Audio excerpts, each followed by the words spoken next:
So, I guess that happened. Who'd have guessed that the patch notes dropped the same day as that video? It did inspire me to make more content, but I took a hiatus. Kinda had to just revel in editing that long hour video on my older computer, which took me months, if not a whole year off and on. So, yeah. This video took me about a week or so? But who cares? Compared to an hour, this will be much quicker. Although, some of us liked that, including me. I mean, time aside, it was a nice watch. It was very informative, and that's something I want to continue having in my videos. So, let's just get to me reviewing. Jab 1 literally got the exact changes I wanted and mentioned about. Nice. Actually, that's a little too convenient. It was almost as if I contacted Nintendo support. To be fair though, I did that for Shulk and Smash 4 after my frame analysis threads took off, so seems legit. Forward tilt included this optional choice. What happened? Goodness, they did it better than I hoped. To summarize, forward tilt links way better now than it used to, though it still kinda sucks. But hey, at least it's way better than before. Can't complain about that. Honestly, this feels more like a fix to me rather than a buff, and honestly, I'll take that any day of the week. Down smash included this optional choice, and this appreciative choice too. The result? Well, not that. In fact, they took a simpler route and just sped up the move. I won't go too much into detail, but in my opinion, that's good enough. Down smash is basically an inferior forward smash, albeit double-sided. While it is a good quality hitting on both sides, the attack speed increase makes using it worthwhile. Its lack of power in comparison makes more sense now, right? Less power still, but faster now overall to convince otherwise. Force Palm had a lot. One was this heavily recommended change, another was this appreciative/recommended bundle, and then this recommended choice too. What ended up happening? Well, the Projectile Blast now deals more knockback overall, both for base and scaling. So now, Force Palm Flames can legit kill. The difference in knockback, hit stun dealt, and the kill potential is huge. You'd definitely notice if you played this character at all pre-patch. The move was quite pitiful before, to say the least. And now it's actually not a bad move anymore.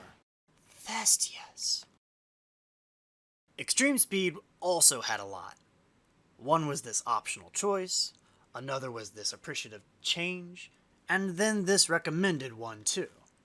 If that last one has you lost like you just saw a flock of flying turtles, it's when your character's grabbed during the up special, remaining airborne, and then released. If you're not grounded, then you'd die after the release in most cases from previous games. So, yeah, not fun. Not good design either.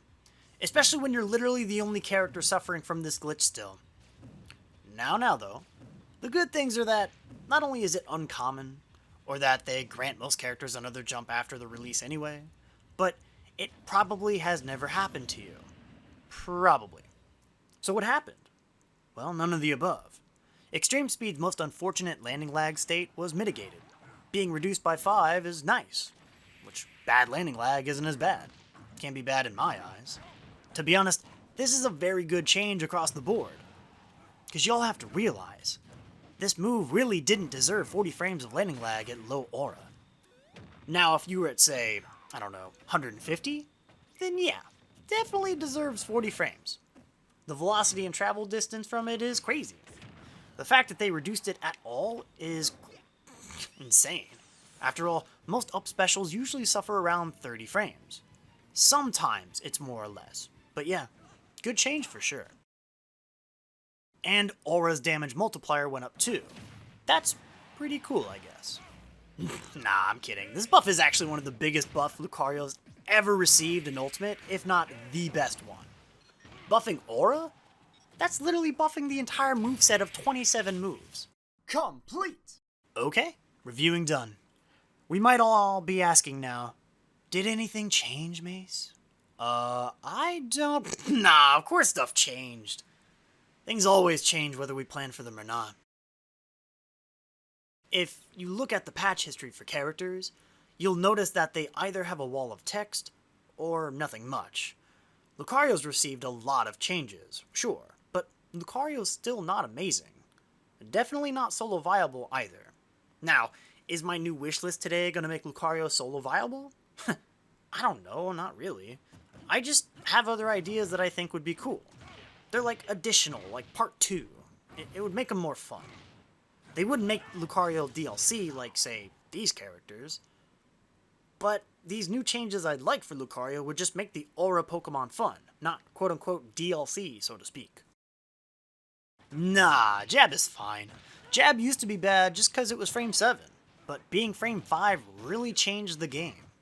Definitely fine. I admit something like a startup reduction to forward tilt would be neat, but on a serious note, up tilt's gotta lose the sour spot. Or like, have the sour damage match the sweet. I mean, come on. You're seriously telling me that if I want a juggling tool that actually works, I've got to perfectly space the foot in order to juggle half as, if not almost as good as other characters who have it spoon-fed to them? Nah. You got me fessing up for that. Low aura is already bad, and the active window is not even a full semicircle. So why does a character that thrives on defensive reactionary close quarters possess a half-baked up tilt like this one? Why are the damages between these hit bubbles even different? Not gonna lie, but I also wished that frame 14 was still active so that it would be easier performing more awesome late up tilt conversions. Contrary to popular belief, Lucario's dash attack is actually pretty good. I know, I listed a recommended change here and an appreciative change there, but at the end of the day, dash attack is meta. Though, I would have to say that my perception of the move improved due to the aura damage multiplier buff. I mean, killing earlier with dash attack just feels great. A frame 7 move killing can't be all bad. If I had to pick a fun change that wasn't mentioned already, then I'd probably go with a lower launch angle. Instead of, say, 50 degrees, I'd reduce it down to a 40-degree angle. Not as low as, like, down smash low, but low enough so that it grants more stage control and puts your opponent near the corner sooner. Maybe you'll get your game on and pressure corner more while you're at it. Honestly, down smash is really cool now, and forward smash was always good. However, up smash. Yeah, I don't know if you know this yet, but up smash is bad. Like, really bad. Like, holy festing hotness, it's 100 degrees out today. This up smash sucks! Everything I mentioned in this, yeah. Up smash as a move to Lucario, probably bottom 2. Maybe bottom 5. And there's about 27 moves in a whole moveset, ladies and gentlemen. That's how bad it is. Imagine being so bad that I'd rather up air 9 times out of 10. No, scratch that. All 10 times.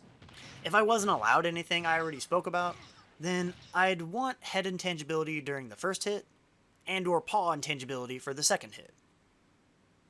I guess the aura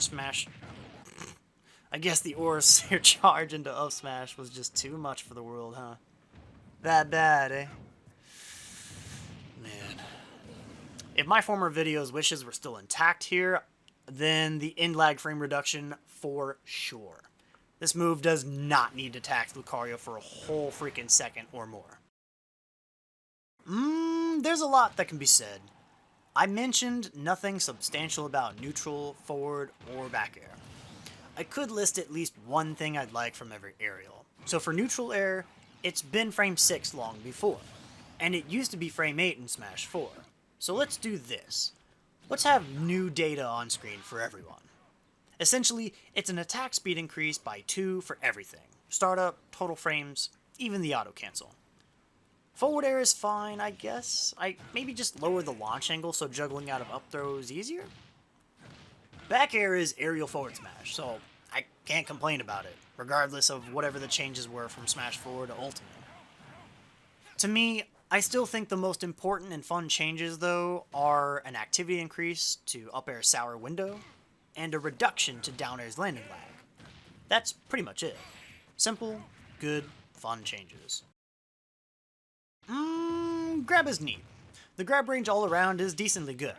Nothing really much to say. Pummel, on the other hand. Boy. I talked about Pummel for 5 minutes in that buff wishlist video? So yeah, go watch that if you want to know my current thoughts I still have to this day.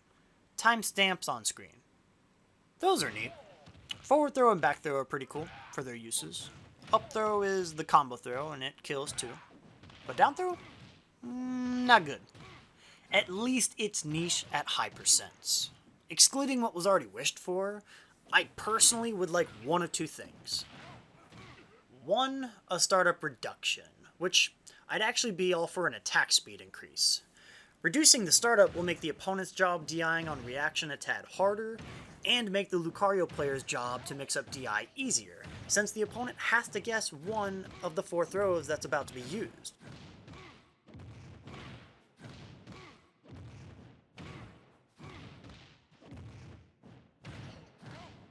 When accounting for hit lag, forward throw takes about 15, back throw takes 14, up throw takes about 25, and down throw takes 28 frames to launch the opponent. The attack speed increase would reduce startup and end lag by 5. 2. A base damage increase. It'd make sense, right? I mean, back throw is essentially a judo throw that deals higher damage, tech chases, kills early, and has faster startup. Both throws end with slamming the opponent down to the ground, but down throw just looks so brutal. You're like straight up using some kind of psychic looking attack to lift your opponent airborne before slamming them back down against the floor. How does this only deal 7%? That's why I'd increase the base damage by 5. However, doing that would require some major attention to balancing out the knockback values. So yeah, we wouldn't want an imbalanced down throw shaking up the roster too much. Aura Sphere received a size increase a while ago. It's while charging the Aura Ball from behind, but not during max charge. To be quite honest with y'all, the actual hitbox sizes still aren't quite correct, so make them bigger, especially for the max charge hitbox. Oh, and increasing hitbox size also equates to firing it too. The velocity is fine, but just make it bigger. I mean, you gotta represent the infinite accuracy in the game somehow, yeah? Hey y'all, it's last minute bonus, but all I'm showing is that firing out of charge has more range than firing from charge. It's why Sonic gets hit from the out of charge. Force Palm's got a fresh and fun idea. Get this. Increase the hitbox size for the grab attack. The what? Yeah, the grab attack. You know, this.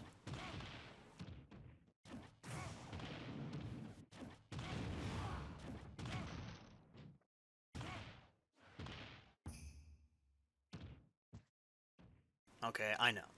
This isn't the grab box size increase we all want and deserve and need. But humor me. They ask you how you are, you just have to say that you're fine when you're not really fine, but you just can't get into it because they would never understand.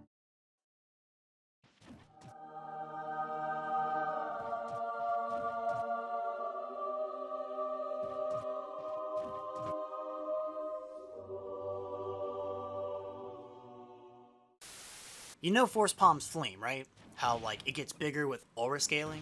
Because in Smash Bros., aura increases the size of the sphere, and the Force Palm, the more you're damaged. Force Palm's blast gets larger and stronger, and the grab attack also gets stronger. Yet, it doesn't get bigger, even though the size of the blast effect clearly gets massive. You see that? Yeah, none of that huge blast is a hitbox. In my opinion, having a bigger blast would be awesome for crowd control, no matter what game mode you pick. Even singles sometimes too. I mean, I don't know, I just feel like if Force Palm scales, then so could this too. Not meta at all, mind you, as far as I know, but it'd be unique.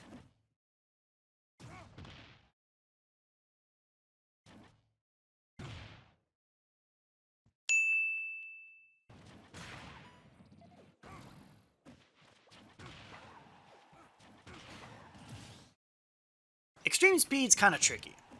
Ultimately though, I'd like this move to cling more often. Okay, yes, I get it. The bonk is meta. Having a hitbox means relying less on wall clings. But that was like its whole shtick in the very beginning. I get this is more used to do with like stage structures and changing them to like make clinging function better. If that's off the table, then alter the physics to allow clings more often at lower aura stages. The frame window for clinging is very gracious, but the trait itself is weak. Improving this gives a resurgence that it used to be about before it ever had a hitbox. Double Team unfortunately received a ninja nerf increasing the hit lag you deal overall a while ago. Hitting someone's shield or hurtbox takes longer before launching them. This is considered a nerf because it allows someone to adjust their DI to survive the counterattack much easier. So easy that, unless the move induces a critical zoom effect, it's gonna be rare dying to this move. There's simply just too much hit lag in the way, even if you reverse your direction for DI mix-ups.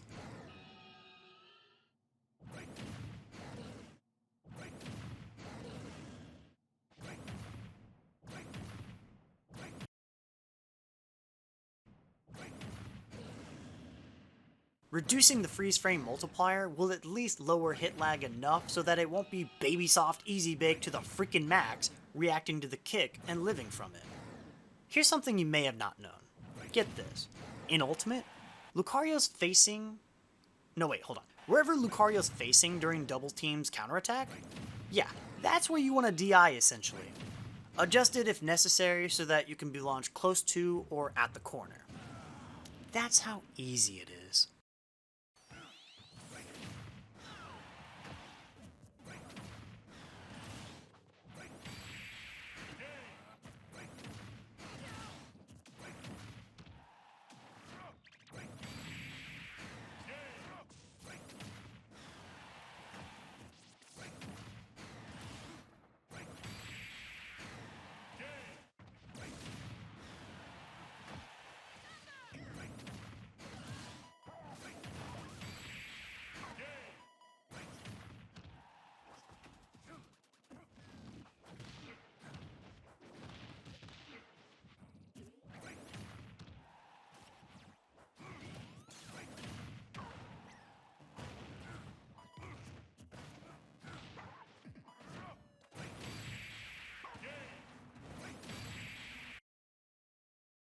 Okay, we're nearing the end point. But what about changes to the physical attributes? What about traits? What about aura? Look, y'all, I'd love to, but there's just too much I've included already. If I had to say, to humor this, then I'd introduce a new and unique trait that represents one of its abilities from the games. The one I'd pick would be probably Steadfast, which raises speed each time the Pokemon flinches. To translate that into Smash, it probably would just be an extra perk alongside aura scaling. The higher aura grows, the faster Lucario becomes. Whether or not that equates to every kind of speed is up for debate. Though, to act like a know-it-all, that implies the ability would improve the following. Yep, even extreme speed. Aura and Rage stack together via knockback, so stacking two boosting types between Aura and Steadfast wouldn't be too unfathomable. Maybe Extreme Speed's frame data gets an attack speed increase. Speeding up the move makes sense to me. But this is how the ability would go. See, it would scale accordingly to the three main stages that are already there, being the floor, the baseline, and the ceiling, aka 0, 65, and 190%. However, the current in-game stats Lucario possesses wouldn't be nerfed at the floor percentage like how Aura do. No. It'd be an overall positive ability increasing speed from the get-go, and then it resets back to the baseline when being KO'd. Lucario's Aura impacts it negatively, weakening the character from 0 to 64%. On the other hand, Steadfast's mechanic would positively affect Lucario starting at 0% instead. I'd balance this out by making it only affect walk speed, initial dash speed, and run speed. This would be a rough mock-up of how I'd enhance Lucario's ground movement speed. This wouldn't break nor make Lucario overwhelming, I think. The following mockup ranks Lucario's ground speeds to rival said characters. The only tiff about it is, I guess, the initial dash speed change, simply because Lucario already has an extremely high IDS value within the top 10, and it means that the max cap for Steadfast puts Lucario in rank 1. There are other fun and neat ideas for Lucario, but that's for another video. Anything else is basically an add-on at this point. Moveset revamping? I'd say Bone Rush. Without too much change, it'd be like when getting up and then energy forms between the paws. While the floor attacks go on, you would strike twice so that, like, just be whack-a-mole everywhere, right? I don't know, that would be cool, I guess. If we're also on the topic of Pokemon moves, I would have liked to have seen Metal Claw or Iron Tail featured somewhere in the moveset. Though, most of Lucario's moves are punches, kicks, and or aura attacks, so that'll do. Now, did you like the video? Did you have any of your own ideas for fun Lucario changes? Let me know in the comment section below. I always enjoy reading anything I see, and I keep it all in mind for more videos to make. Otherwise, as always, take care and be safe, everyone. Keep it on, no matter what.